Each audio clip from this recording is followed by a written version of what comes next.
हिकिड़ी अवामी पार्टी आहे, उन 4 मार्शलान जो मुक़ाबिलो बि कयो आहे, अॼु बि पब्लिक जी हिकिड़ी वॾी सिंपैथीज़ उन सां गॾु आहे। उन सॼी सिचुएशन खे, हिन जेका मौजूदा सिचुएशन आहे उनखे उहो सम्झे नथी त अचण वारी चूंडनि में उनखे केतिरी तकलीफ़ थींदी, माण्हुनि उनखे कहिड़ो रेस्पॉन्स ॾींदा।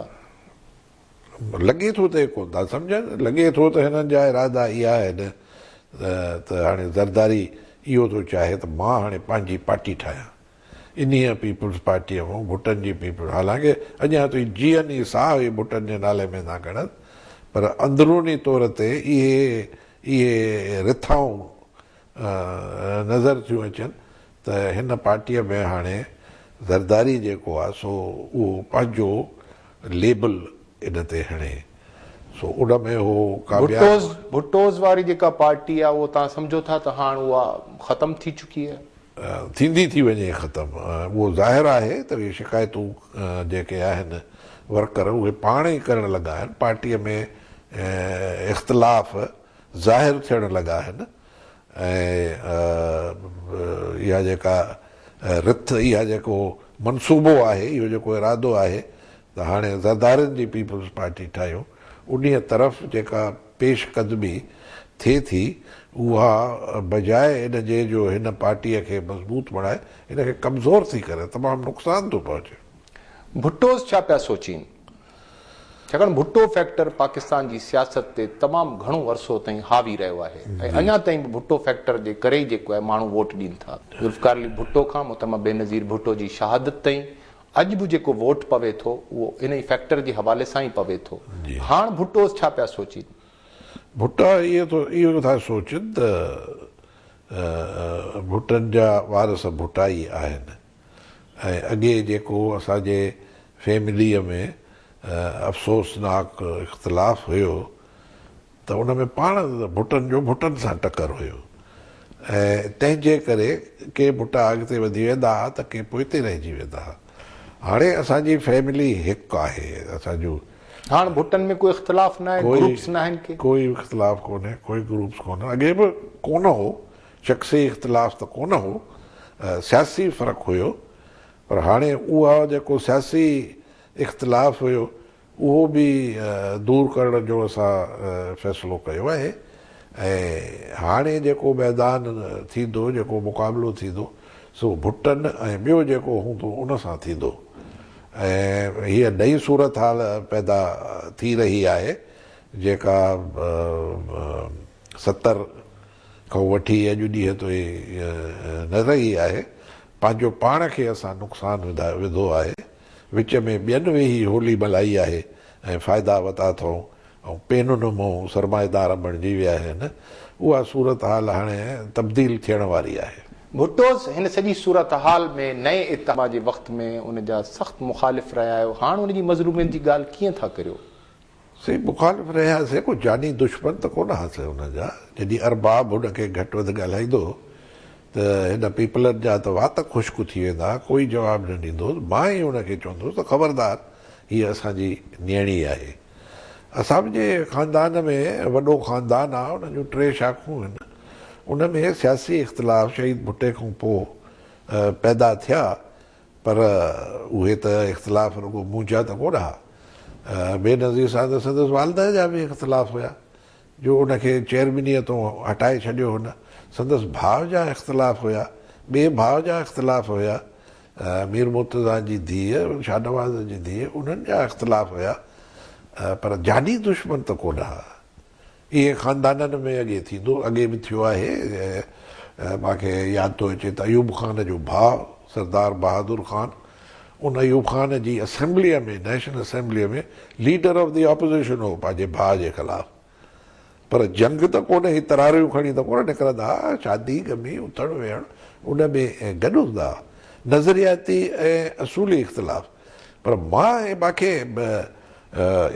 हैरत थी अचे त हे चवंदा बसि इहा तनक़ीद त हे मुख़ालिफ़ हो, हाणे कीअं थो उनजी हिमायत करे ऐं उनजे लाइ आवाज़ उथारे।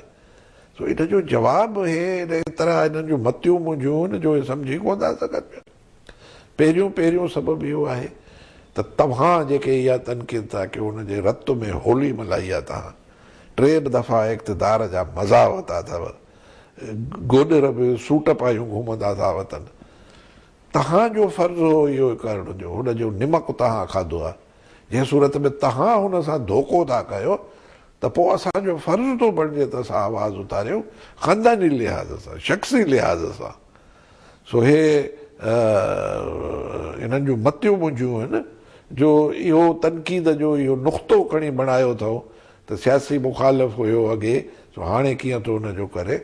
सो सूरत हाल इहो कयो आहे, इहो तव्हांजो फर्ज़ु आहे जेको तव्हां पूरो नथा कयो ऐं उन शहीद जंहिंजे नाले में जियो था उनजे खूननि खे लिकायूं वेठा हो।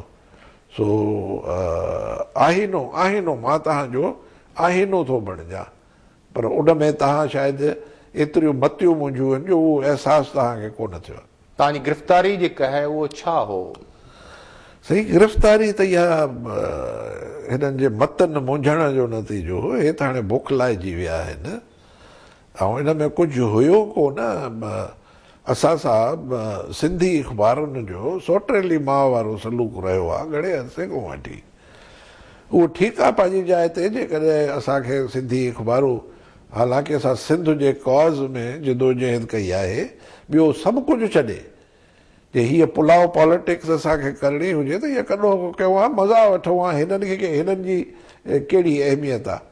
सभु कुझु मुंहिंजे अॻियां सभु दरवाज़ा खुलियल हुया, पर असां माउ धरतीअ जे हक़नि जी जिदोजहद कईसीं। ऐं सिंधी अख़बारनि खे असां बार बार चयो था शख़्सी कोन था घुरूं। मां त इलेक्शन में बीहंदो ई कोन आहियां, 15 साल थी विया आहिनि। न को वोट जे लाइ था कयूं, न को माल ठाहिण जे लाइ था कयूं। माउ धरती जे हक़नि जी वसूली वॾे ख़तरे में आहे, वॾो इस्तेसाल थी रहियो आहे, फुरलुट थी पई आहे। इन में तव्हां असां सां सहकार कयो पैगाम पुॼाइण में। रुगो जे इन असांजे नुक़्ते नज़र सां तव्हांखे इख़्तिलाफ़ आहे त तव्हां पंहिंजा इख़्तिलाफ़ एडिटोरियल जे ज़रिए, कॉलम जे ज़रिए जेको वणेव सोचो, पर जेको कुझु असां चऊं था उहो त हाणे फ़र्ज़ु थो बणिजे सहाफ़त जे असूलनि जे तहत त जंहिंखे हिकिड़ो सियासतदान मैदान में आहे हिकिड़ी ॻाल्हि करे थो त उहा आवाम तक पहुचाइणु फ़र्ज़ु थो बणिजे।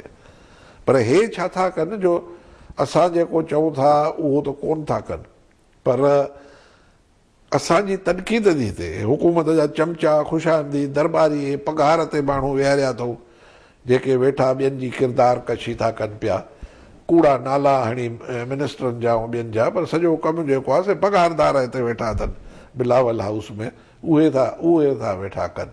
त उन्हनि जे पारां जेके बदफ़ज़ीलता, बेहूदा, कूड़ा इल्ज़ाम ऐं हरू भरू तनक़ीद थिए थी, उहा वॾनि सुर्खियुनि सां, वॾे शौक़ सां था वञनि।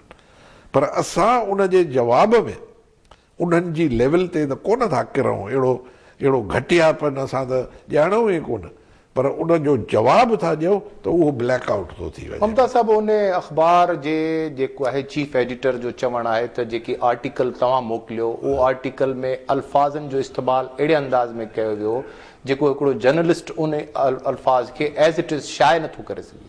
अल्फाज़नि जो इस्तेमालु उहे अंग्रेज़ी अख़बारनि में छपजनि थियूं, मुंहिंजा बयान उर्दू अख़बारनि में छपजनि थियूं, ऐं हाणे त किताबु छपियो आहे मुंहिंजे उन आर्टिकल्स जो जेको बाज़ार में विकामे थो पियो।